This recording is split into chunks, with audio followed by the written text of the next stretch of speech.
L'objectif de la première partie de cette série de vidéos était de nous sensibiliser à la réalité spirituelle qui opère de manière ouverte ou voilée à travers les phénomènes naturels. Nous avons exploré l'idée que l'influence démoniaque peut agir de manière perceptible comme des souffles ou vents. Elle peut influencer l'esprit des hommes et inspirer l'invention pour ensuite enchaîner l'humanité à œuvrer à sa propre perte par le biais de la technologie. Si nous prenons cette réalité à cœur et avec sérieux, nous pouvons percevoir les attaques de l'ennemi dans la manipulation météorologique et la présence démoniaque dans la soi-disant intelligence artificielle. En tant que chrétiens, nous devons demeurer vigilants face à cette réalité, cette menace en vérité. Dans la seconde partie, nous avons exploré que les vents célestes sont le souffle de l'Esprit de Dieu, parcourant la terre pour accomplir sa volonté. La Bible est décrite comme une armée de cavaliers en patrouille aux 4 vents et menant à terme les missions de Yahvé. Leur fonction consiste à opérer les changements géopolitiques sous 4 angles. Conquérir de nouveaux territoires, élever ou abaisser des royaumes, faire souffler le vent de changement en provoquant des affrontements idéologiques entre factions opposées, modifier les conditions économiques et provoquer la mort par la peur et la peste. Même si les armées des rois de la terre opèrent sous l'autorité de principautés spirituelles, rien n'est fait sans l'autorisation du Très-Haut. Dans cette troisième et dernière partie, nous allons voir comment les vents célestes redessinent le profil géopolitique mondial afin d'ériger le dernier empire terrestre. Cet empire, que la Bible décrit comme Babylone, sera l'aboutissement de l'œuvre de Satan. En dépit de cet accomplissement ultime de l'ennemi, cette apparente victoire n'est rien de plus que le marchepied du Seigneur dans le grand plan de Dieu. En posant le pied sur ses ennemis, il accomplit de manière ultime et décisive le plan de rédemption mis au point avant même la fondation du monde.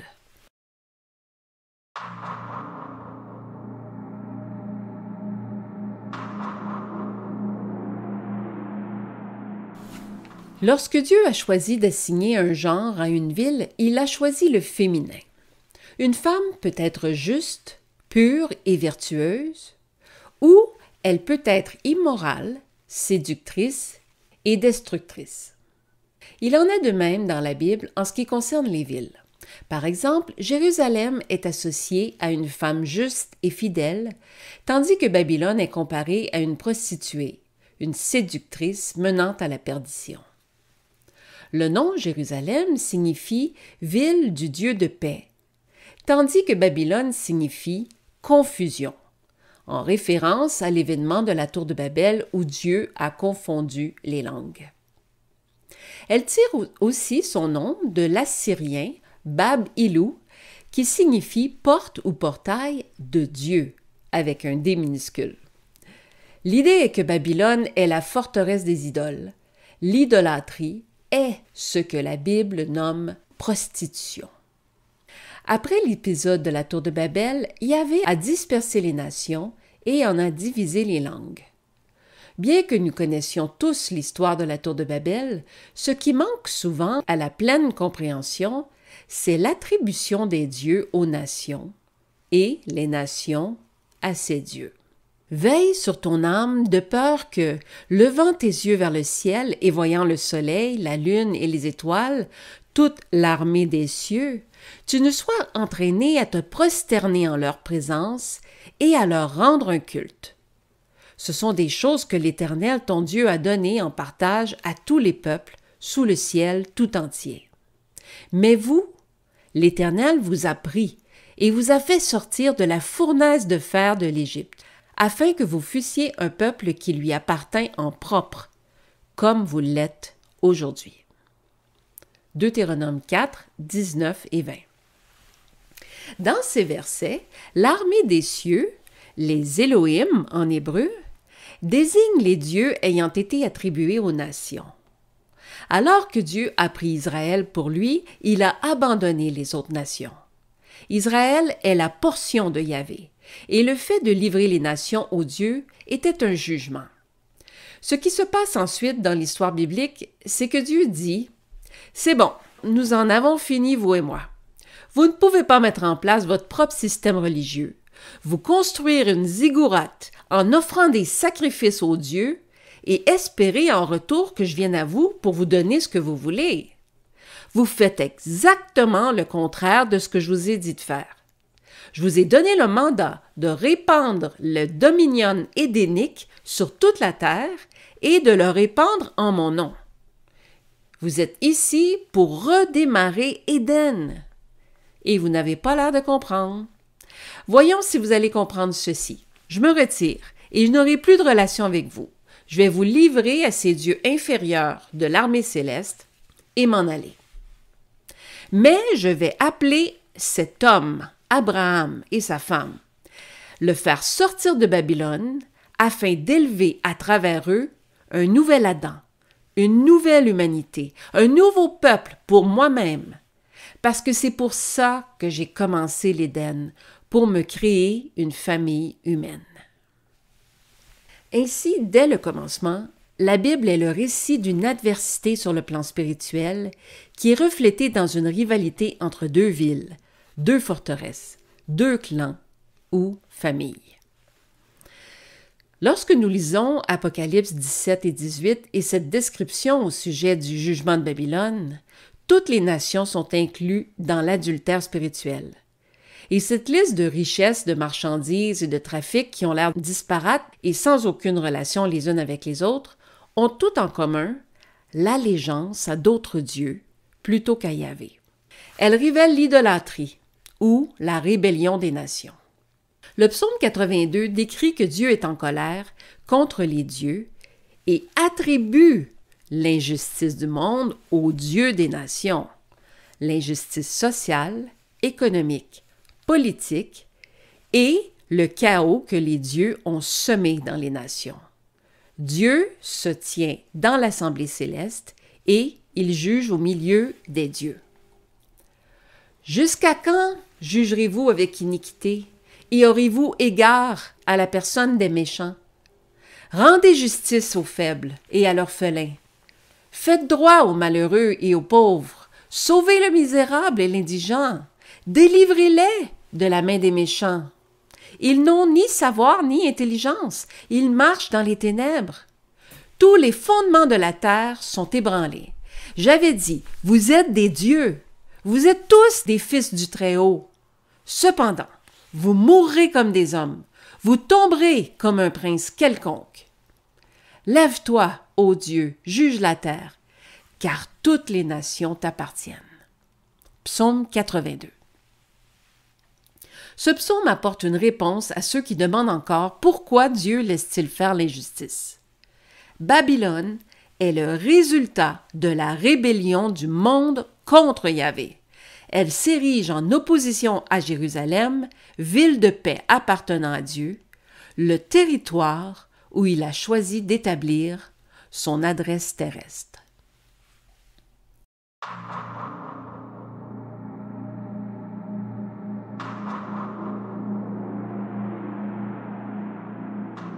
Maintenant que nous avons compris ce qu'est Babylone et l'avons associé à toutes les nations de la terre, et que nous avons retracé son origine à un moment précis dans l'histoire, c'est-à-dire à la tour de Babel, il est révélateur de comparer son origine et sa fin. La tour de Babel est un événement identifié comme le seul moment dans l'histoire où toute la terre ne formait qu'un seul empire, s'étant unifié contre Yahvé afin d'idolâtrer d'autres dieux. C'est après cet événement que Dieu a dispersé les nations. Cette nation idolâtre porte encore le nom de Babylone, bien qu'elle soit désormais dispersée aux quatre vents. Elle prospère à ce jour sur tous les continents de la terre à la fois. Voyons si son destin nous révèle son lien avec ses origines. Puis, un des 7 anges, qui tenait les 7 coupes, vint, et il m'adressa la parole en disant, « Viens, je te montrerai le jugement de la grande prostituée qui est assise sur les grandes eaux. C'est avec elle que les rois de la terre se sont livrés à l'impudicité, et c'est du vin de son impudicité que les habitants de la terre se sont enivrés. » Il me transporta en esprit dans un désert, et je vis une femme assise sur une bête écarlate, pleine de noms de blasphème, ayant 7 têtes et 10 cornes. Cette femme était vêtue de pourpre et d'écarlate, et parée d'or, de pierres précieuses et de perles. Elle tenait dans sa main une coupe d'or remplie d'abominations et des impuretés de sa prostitution. Sur son front était écrit un nom, un mystère, Babylone la grande, la mère des impudiques et des abominations de la terre. Et je vis cette femme ivre du sang des saints et du sang des témoins de Jésus. Et en la voyant, je fus saisi d'un grand étonnement. Et l'ange me dit, « Pourquoi t'étonnes-tu? Je te dirai le mystère de la femme et de la bête qui la porte, qui a les 7 têtes et les 10 cornes. La bête que tu as vue était, et elle n'est plus. Elle doit monter de l'abîme et aller à la perdition. Et les habitants de la terre, ceux dont le nom n'a pas été écrit dès la fondation du monde dans le livre de vie, s'étonneront en voyant la bête, parce qu'elle était et qu'elle n'est plus, et qu'elle reparaîtra. C'est ici l'intelligence qui a de la sagesse. Les 7 têtes sont 7 montagnes sur lesquelles la femme est assise. Ce sont aussi 7 rois. 5 sont tombés, un existe, l'autre n'est pas encore venu. Et quand il sera venu, il doit rester peu de temps. Et la bête qui était et qui n'est plus en est elle-même un 8e roi, et elle est du nombre des 7, et elle va à la perdition. Les 10 cornes que tu as vues sont 10 rois qui n'ont pas encore reçu de royaume, mais qui reçoivent autorité comme rois pendant 1 heure avec la bête. Ils ont un même dessein, et ils donnent leur puissance et leur autorité à la bête. Apocalypse 17. Les grandes eaux sur lesquelles la femme est assise sont les nations de la terre, ce qui s'accorde avec ce verset concernant l'événement à Babel. Et l'Éternel les dispersa loin de là, sur la face de toute la terre, et ils cessèrent de bâtir la ville. C'est pourquoi on l'appela du nom de Babel, car c'est là que l'Éternel confondit le langage de toute la terre. Et c'est de là que l'Éternel les dispersa sur la face de toute la terre. Genèse 11, 8 et 9. Ainsi, nous savons que la femme Babylone est assise sur toutes les nations de la terre. La signification de la bête écarlate ayant 7 têtes et 10 cornes, sur laquelle la femme est assise, nous est également dévoilée dans le verset. Les 7 têtes sont 7 montagnes sur lesquelles la femme est assise. Ce sont aussi 7 rois. 5 sont tombés, un existe, l'autre n'est pas encore venu. Et quand il sera venu, il doit rester peu de temps. Dans la Bible, les montagnes sont souvent le lieu où habitent les dieux dans le monde spirituel. Par extension, les 7 montagnes représentent 7 dieux ou principautés qui agissent sur les rois de la terre. Nous en avons parlé dans la 2e vidéo de cette série. Le verset « C'est ici l'intelligence qui a de la sagesse » ajoute une confirmation qu'il s'agit du monde spirituel qui nous est voilé. C'est pourquoi sa compréhension exige du discernement. Les mots roi et royaume sont souvent interchangeables, parce qu'un empire a toujours un roi à sa tête.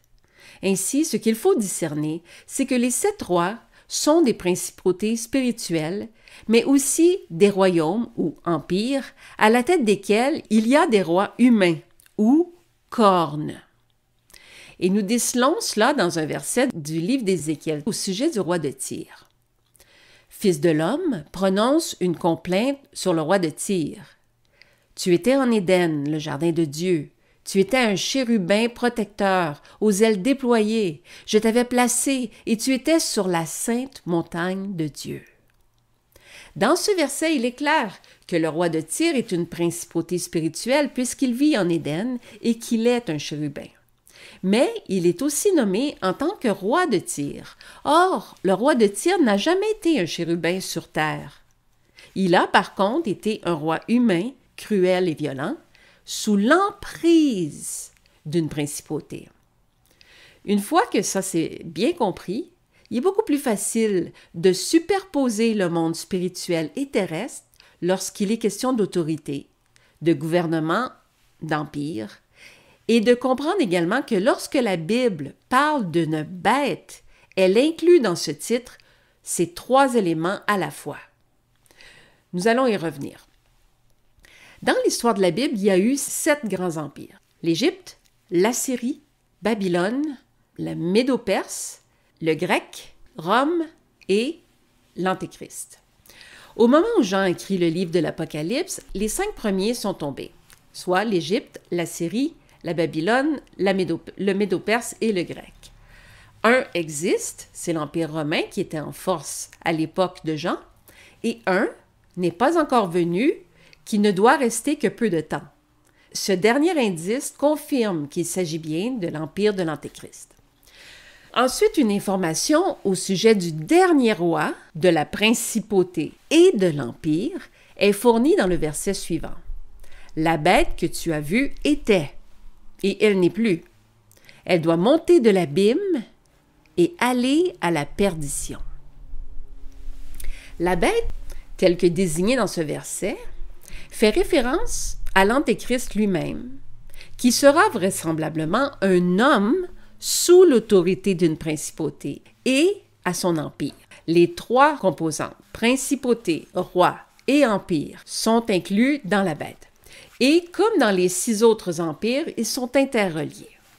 Et parce que la bête a été par le passé et qu'elle sera à nouveau, on peut extrapoler que chacun des empires a été une tentative d'accomplir la domination mondiale, puisque les empires sont 7 têtes de la même bête.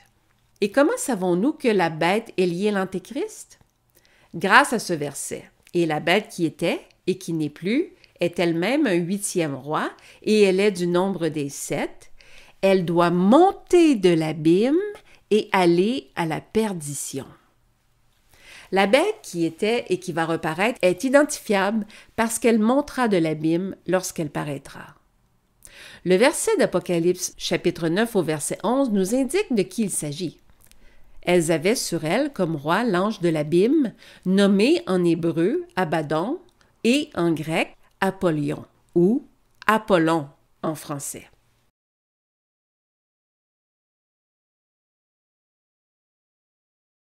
Le dieu Apollon est le fils de Zeus dans la mythologie grecque. Et nous savons que Zeus est Satan parce que Jésus lui-même l'a identifié dans sa lettre à l'église de Pergamon. Ainsi, Apollon est le fils de Satan, aussi identifié comme le dragon. C'est pourquoi Apollon est appelé le fils de perdition, puisqu'il est le fils du dragon ou Satan, à qui Satan donnera sa puissance et son trône et une grande autorité. Maintenant, dans le panthéon de l'Égypte, qui est désigné comme le premier empire biblique, Apollon était présent sous le nom du dieu Ra. Selon Wikipédia, Ra régnait dans toutes les parties du monde créé, le ciel, la terre et le monde souterrain. Et il aurait été lui-même le premier pharaon de l'Égypte ancienne, autrement dit, du premier empire. Ainsi, s'il a été le premier pharaon d'Égypte, il a déjà été, tel que le verset l'indique, et il n'est plus, puisqu'il a été enfermé dans l'abîme. Et il reparaîtra. Mais voici un autre détail intéressant. En hébreu, le mot pour dire mal ou maléfique est Ra. Ra est le dieu du mal. Après le déluge, la tour de Babel a été la première rébellion mondiale menée contre Yahvé par Nimrod. À partir de ce moment clé, Babylone s'est répandue dans le monde jusqu'à ce jour. Il faut toujours se rappeler que Yahvé ne se détourne pas des humains pour les péchés qu'ils commettent, mais pour l'avoir rejeté en tant que Dieu. Ainsi, au temps de la fin, Babylone sera à nouveau rassemblée en un dernier empire, à la tête duquel Apollon, le fils de perdition, va finalement achever la domination de la terre tentée à la tour de Babel. C'est là que son histoire culmine. La Babylone de l'Antéchrist sera l'ultime tentative d'insurrection contre le peuple du roi des rois et de son royaume.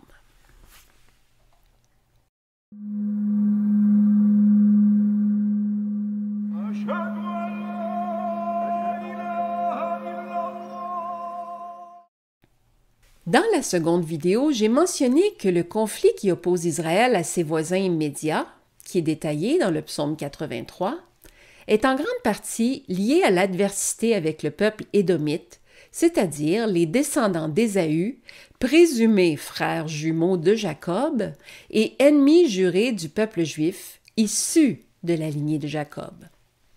Quand les Juifs ont été amenés en captivité à Babylone, environ 600 ans avant Jésus-Christ, que s'est-il passé avec le territoire qu'ils ont laissé derrière eux?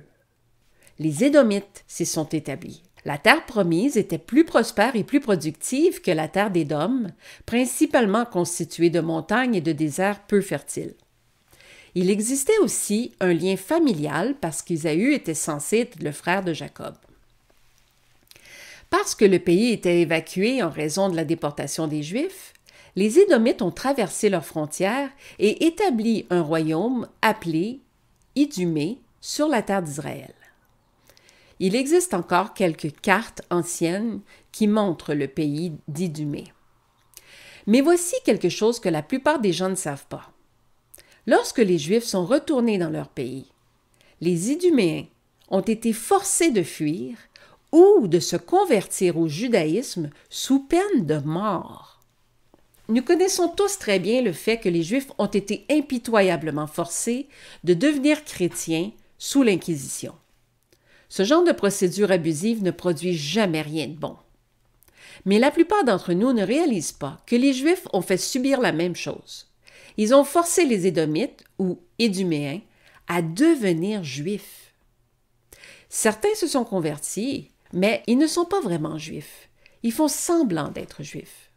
Et là où cela nous importe aujourd'hui, c'est que quand on parle des mondialistes et des cercles très puissants que la plupart des gens pensent être constitués de Juifs, ce n'en sont pas. Ils sont édomites, dont notamment, et non les moindres, les Rothschild, dont le nom signifie « bouclier rouge », le rouge faisant allusion à Édom. Ce clan familial a une racine édomite, tout comme les Rockefeller, les Roosevelt, qui signifient « monde rouge », et ainsi de suite.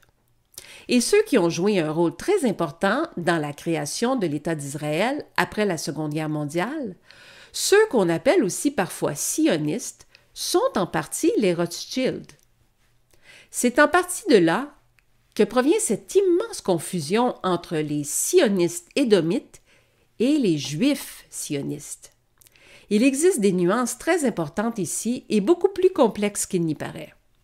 Les mondialistes, qu'on appelle aussi Kabbale, qui désirent voir les Juifs disparaître, sont en partie des Édomites. En revanche, parmi les Juifs sionistes, il existe aussi des factions très puissantes qui influencent la politique mondiale. Donc, sans entrer dans les détails, la propagande antisémite qui se répand de nouveau dans le monde provient des globalistes de descendance édomite pour la plupart. C'est un conflit racial et spirituel qui remonte au temps biblique de Jacob, Israël, contre Ésaü, dragon rouge. Une fois que cet aspect est dévoilé, il est plus facile de comprendre l'adversité entre Israël et les puissances telles que l'ONU, le Vatican, l'Union européenne, l'Angleterre et les États-Unis d'Amérique, ainsi qu'une foule d'autres pays opérant sous le même système bancaire, à la tête duquel se trouvent les puissantes familles édomites. Au cours des dernières décennies, ils ont mené une offensive de guerre très puissante en utilisant les peuples ennemis d'Israël afin d'envahir l'Occident par l'islam, provoquant des attaques contre Israël tout en faisant la propagande de l'antisémitisme. Je sortirais du cadre de cette vidéo si je passais en revue tout ce qui a été fait pour infiltrer les pays d'Occident par l'islam. Mais je fais confiance à votre discernement pour bien voir qu'il s'agit d'une invasion de territoire par des puissances ennemies. La conquête de l'ennemi se fait par l'infiltration, non seulement d'Israël, territoire de Dieu, mais aussi de l'Occident, par l'armée de l'Antéchrist. Pourquoi appeler l'islam l'armée de l'Antéchrist? Parce que selon l'apôtre Jean, il est écrit « Qui est menteur, sinon celui qui nie que Jésus est le Christ? Celui-là est l'Antéchrist, qui nie le Père et le Fils. » 1 Jean, chapitre 2, verset 22. Or, quelle est la première différence entre le Coran et la Bible? C'est de nier la Trinité et en particulier de nier que Jésus est le Christ. Il semble même que le premier objectif du Coran est de nier ce que la Bible affirme. Ainsi, l'invasion musulmane en Occident a comme objectif premier de détruire sa souveraineté. Les 4 couleurs de l'islam sont le blanc, le rouge, le noir et le vert. Est-ce un hasard si les 4 cavaliers de Dieu portent les mêmes couleurs? Conquérir, renverser l'idéologie actuelle, détruire l'économie de l'Occident et répandre la terreur. N'est-ce pas exactement ce qui se passe depuis la dernière décennie? Et dans quel but? Renverser les valeurs judéo-chrétiennes pour les remplacer par les lois païennes et instaurer le royaume de l'Antéchrist.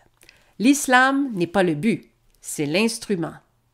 Le but, c'est éradiquer tout ce qui constitue le peuple de Dieu. Car ils disent « Emparons-nous des demeures de Dieu » Psaume 83, verset 12. Mais Israël et Jérusalem, depuis leur établissement de 1948, sont désormais, et à nouveau, sous la puissance protectrice de Dieu. Voyons un peu le scénario à venir dans les prochains mois que les prophètes de l'Ancien Testament ont annoncé comme devant s'accomplir avant le début des tribulations. Israël devient une armée extrêmement puissante. On peut dire que cette prophétie est accomplie. Israël prend des prisonniers de guerre. La région est redéfinie. Israël étend ses frontières. Israël vit en sécurité sur son territoire. Ce n'est que lorsqu'Israël aura accompli la sécurité à l'intérieur de ses frontières que les 4 cavaliers du livre de l'Apocalypse seront relâchés.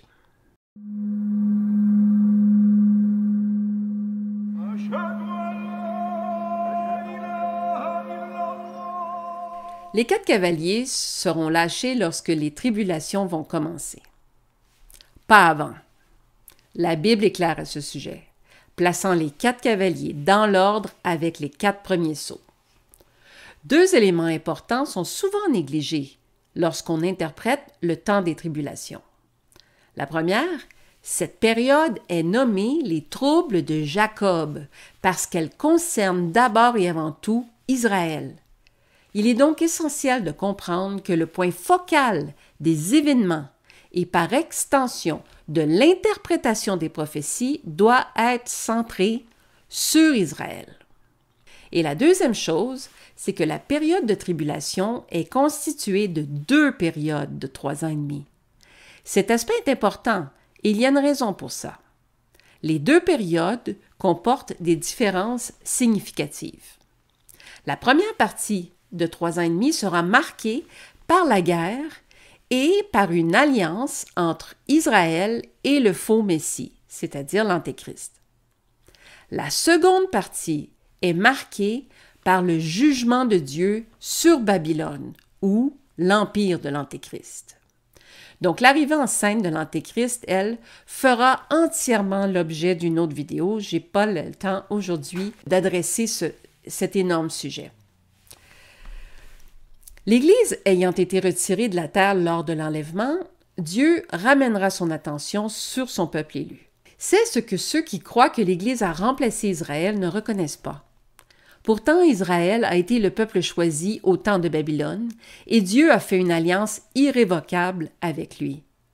Mais si le peuple juif est tombé en disgrâce après la crucifixion, l'alliance de Yahvé demeure à perpétuité. L'Éternel ne rompt jamais ses alliances. Et il a un plan de salut pour Israël. C'est le but des tribulations. Lorsque nous interprétons les 4 premiers sceaux dans le livre de l'Apocalypse, nous oublions souvent ce but.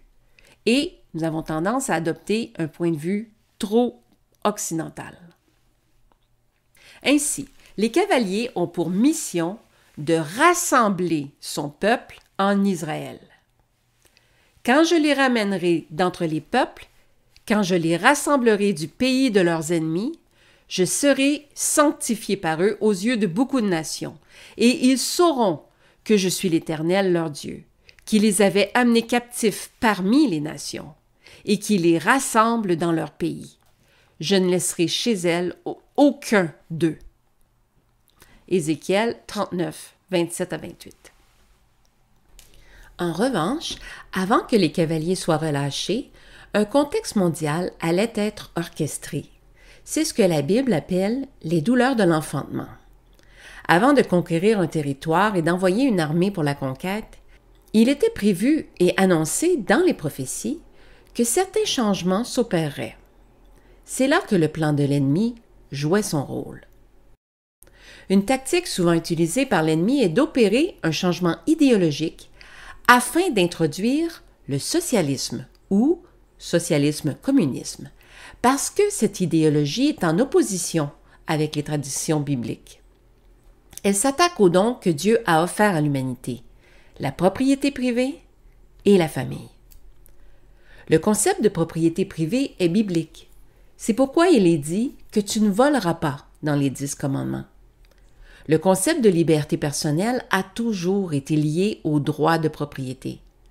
Lorsque vous voyez les droits de propriété s'éroder, vous allez rapidement découvrir que vos libertés personnelles s'érodent aussi. Par exemple, le Forum économique mondial a lancé une campagne de propagande visant à préparer les masses. Vous ne posséderez rien et vous serez heureux. C'est anti-biblique. La Bible est un engagement envers la famille, un engagement envers la propriété privée et le socialisme est une attaque contre tout ce qui est biblique. C'est une attaque contre la famille, une attaque contre la responsabilité individuelle, contre l'engagement. Il est utilisé pour exciter le conflit entre les générations. Il incite la jeune génération à blâmer celle de leurs parents pour les erreurs qui sont observées dans la société et crée un fossé à l'intérieur des familles. Cette tactique est clairement visible à notre époque et résulte de ce qui s'est passé entre 2019 et 2021. Nous grinçons tous des dents devant l'idéologie en Allemagne pendant la Seconde Guerre mondiale et tout ce qui concerne les nazis, une contraction de nationaux-socialistes. Les nazis étaient socialistes et profondément versés dans l'occultisme. Aujourd'hui, la même chose se reproduit. Le socialisme et l'occultisme sont en train de nous mener à la dictature en remplaçant l'autorité de Dieu par l'autorité de l'État. Lorsque les saints de Dieu, les derniers représentants des valeurs bibliques, seront retirés de la terre à l'enlèvement, alors les 4 cavaliers seront lancés. Celui qui le montait avait un arc. Une couronne lui fut donnée et il partit en vainqueur et pour vaincre. Le cavalier blanc est un cheval de guerre qui signale la montée d'un nouvel empire et la conquête militaire d'un autre, et ce, toujours en rapport avec Jérusalem. Sa mission en l'an 70 était de mener à terme la conquête romaine finale. Cette fois-ci, le début des tribulations sera une attaque menée contre Jérusalem, la guerre de Gog et Magog. Jérusalem sera envahie par les armées de la Russie, de l'Iran, d'Éthiopie, de la Libye, de la Turquie, etc. Mais contrairement à l'an 70 où le jugement venait sur le peuple juif et a résulté dans sa dispersion, cette fois, Dieu va intervenir surnaturellement afin de protéger sa ville et montrer sa gloire aux puissances de la terre, mais aussi et surtout contribuer à rassembler son peuple élu. Voyez comment la description de Ézéchiel décrit parfaitement les 4 cavaliers.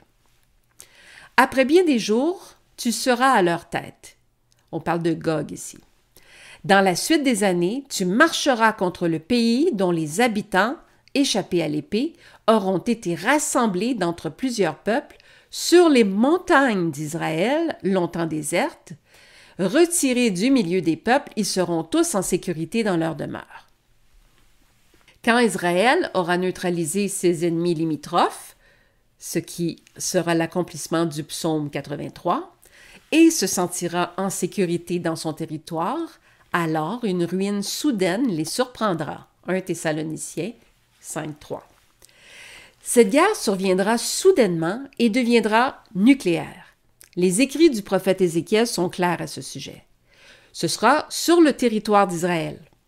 Il est possible que ce soit plus spécifiquement sur le plateau de Golan, qui n'appartient pas encore aux Juifs, mais dont ils pourraient reprendre possession très bientôt. Suivre de près à ce sujet la guerre en Syrie actuelle.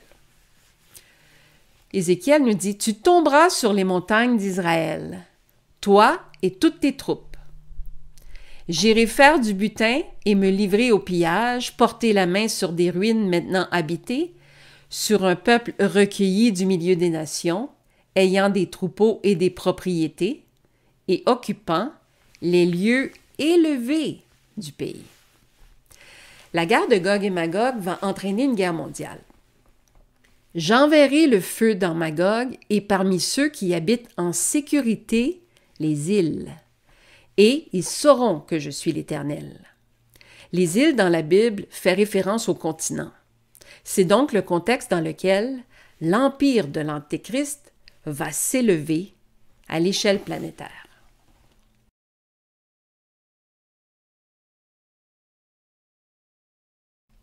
Le cavalier rouge est aussi un cheval de guerre, tel que décrit dans ce verset.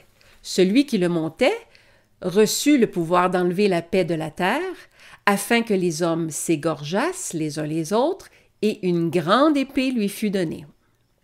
Voyez maintenant le parallèle avec la description d'Ézéchiel. En ce jour-là, le jour où Gog marchera contre la terre d'Israël, dit le Seigneur l'Éternel, la fureur me montera dans les narines.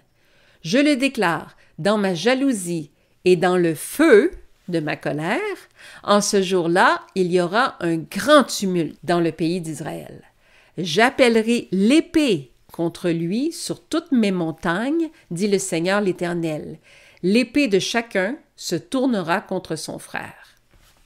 Donc, on a ici une concordance avec le verset d'Apocalypse 6, verset 4. J'abattrai ton arc de ta main gauche et je ferai tomber les flèches de ta main droite.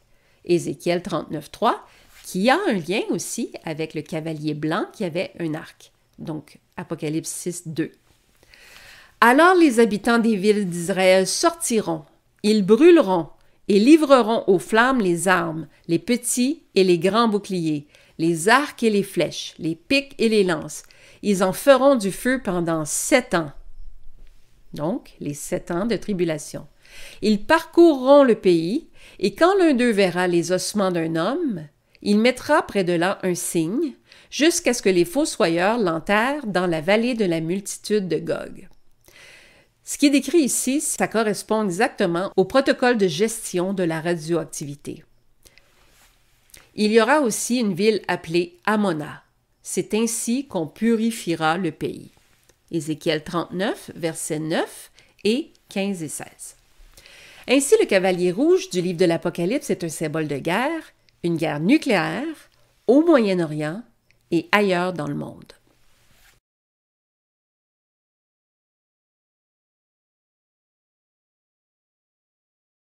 Le cavalier noir, il apporte l'instabilité économique et le rationnement.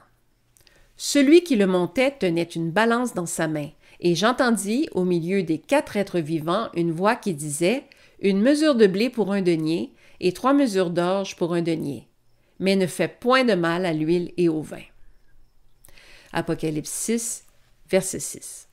Il va de soi que si une guerre nucléaire est déclenchée, la nourriture deviendra plus rare, d'abord par la contamination, puis par l'hiver nucléaire qui s'ensuivra, nuisant terriblement aux récoltes. Lorsque les sources de nourriture diminuent, l'inflation s'accentue et augmente la pauvreté de manière radicale. Pendant les tribulations, nous pouvons déjà percevoir ce que le cavalier apportera. Une inflation telle qu'il faudra une journée entière de travail seulement pour gagner le nécessaire pour acheter un pain.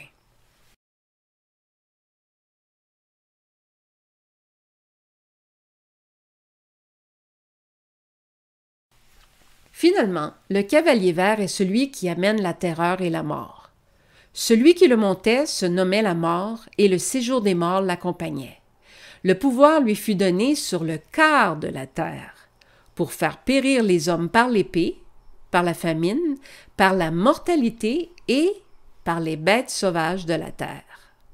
Apocalypse 6, verset 8. Environ 2 milliards de personnes vont périr dans cette guerre. Si on n'inclut que les pays impliqués dans la guerre de Gog et Magog, ça représente environ 425 millions de population. Il est donc clair que la guerre nucléaire et ses retombées vont toucher une grande partie du globe pour atteindre les 2 milliards. J'exercerai mes jugements contre lui par la peste et par le sang, par une pluie violente et par des pierres de grêle. Je ferai pleuvoir le feu et le soufre sur lui et sur ses troupes, et sur les peuples nombreux qui seront avec lui. Ézéchiel 38, verset 21. Tu tomberas sur les montagnes d'Israël, toi et toutes tes troupes, et les peuples qui seront avec toi. Aux oiseaux de proie, à tout ce qui a des ailes, et aux bêtes des champs, je te donnerai pour pâture. Voyez ici, on parlait de la mortalité par les bêtes sauvages de toute la terre. C'est décrit ici aussi dans Ézéchiel 39, verset 4. Et toi, fils de l'homme, ainsi parle le Seigneur l'Éternel, dis aux oiseaux, à tout ce qui a des ailes, et à toutes les bêtes des champs, réunissez-vous, venez, rassemblez-vous de toutes parts pour le sacrifice où j'immole pour vous des victimes, grand sacrifice sur les montagnes d'Israël.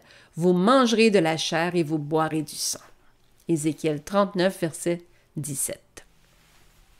Alors j'espère que vous voyez ici le parallèle entre la guerre de Gog et Magog et les 4 cavaliers, dont le rôle est à la fois de rassembler le peuple d'Israël en Israël et en même temps d'être présent au sein de cette guerre qui sert à glorifier Dieu et à mettre en place le contexte dans lequel va pouvoir s'établir le royaume de l'Antéchrist, qui sera principalement formé au Moyen-Orient, fort probablement autour d'Israël.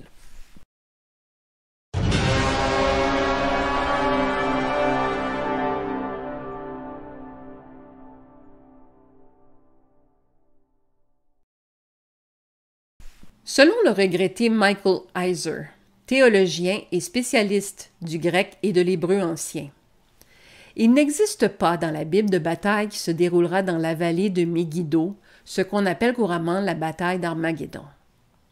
Dans une vidéo disponible sur YouTube, le lien se trouve dans la description sous la vidéo, il explique l'erreur de traduction qui a donné lieu à cette interprétation erronée.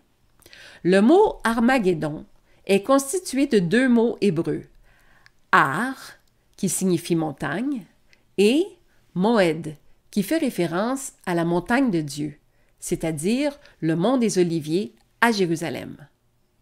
Ar Moed, c'est le mont de l'Assemblée, c'est Jérusalem. La bataille, ou plutôt l'affrontement d'Armageddon, ne se déroulera pas à Megiddo, mais à Jérusalem. Pourquoi? Parce que c'est là que se trouve la montagne cosmique. C'est le nord cosmique, c'est l'endroit où Dieu se trouve. Et non seulement ça, mais c'est le lieu du conseil divin. Armageddon est plus qu'un simple affrontement militaire. C'est une guerre cosmique, c'est toute la bataille pour le bien et le mal. Tel que décrit dans les manuscrits de la mer Morte, c'est une guerre entre les dieux et les hommes. Et la description du mont Moed, de l'Assemblée, capture tout ça en seulement 2 mots. Le prophète Zacharie nous donne une description détaillée de cette bataille. « Voici, le jour de l'Éternel arrive, et tes dépouilles seront partagées au milieu de toi. Je rassemblerai toutes les nations pour qu'elles attaquent Jérusalem. La ville sera prise, les maisons seront pillées et les femmes violées. La moitié de la ville ira en captivité, mais le reste du peuple ne sera pas exterminé de la ville. L'Éternel paraîtra et il combattra ces nations, comme il combat au jour de la bataille. Ses pieds se poseront en ce jour sur la montagne des Oliviers, qui est vis-à-vis de Jérusalem, du côté de l'Orient. La montagne des Oliviers se fendra par le milieu, à l'Orient et à l'Occident, et il se formera une très grande vallée. Une moitié de la montagne reculera vers le septentrion et une moitié vers le midi. Vous fuirez alors dans la vallée de mes montagnes, car la vallée des montagnes s'étendra jusqu'à Hadzel. Vous fuirez comme vous avez fui devant le tremblement de terre au temps d'Ozias, roi de Juda. Et l'Éternel, mon Dieu, viendra, et tous ses saints avec lui. Ce sera un jour unique, connu de l'Éternel, et qui ne sera ni jour ni nuit, mais vers le soir, la lumière paraîtra.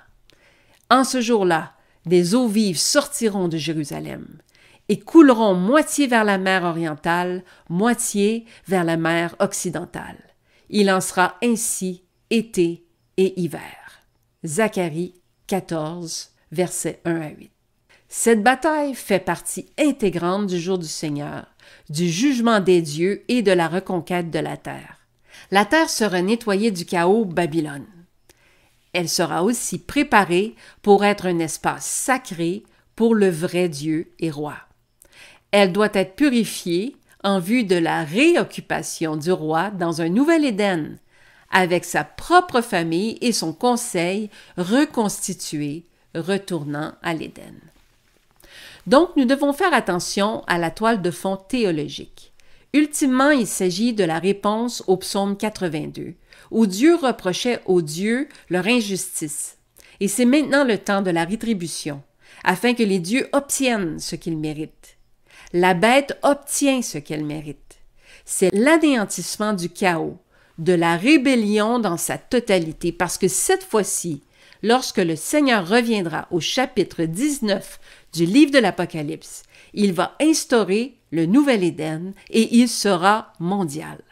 Chaque nation, chaque centimètre carré du territoire doit être préparé, restauré et réaménagé pour être un espace sacré, parce que le roi des rois se présente pour occuper son territoire.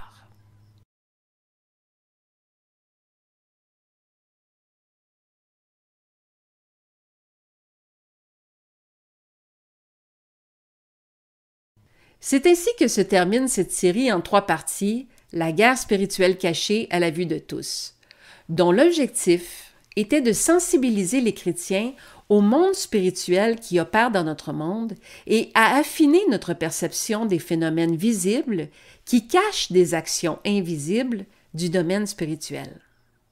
Je suis consciente que cette interprétation de plusieurs événements rompt avec plusieurs interprétations diffusées depuis des décennies. J'ai voulu souligner certains détails, souvent négligés, mais surtout recadrer le récit biblique dans un contexte en le recentrant sur Israël. Finalement, j'ai tenté d'accentuer la grande bataille cosmique qui se déroule en toile de fond. Je termine par le témoignage du grand Nabuchodonosor, un roi qui a compris qu'une seule chose était nécessaire, l'obéissance à Yahvé.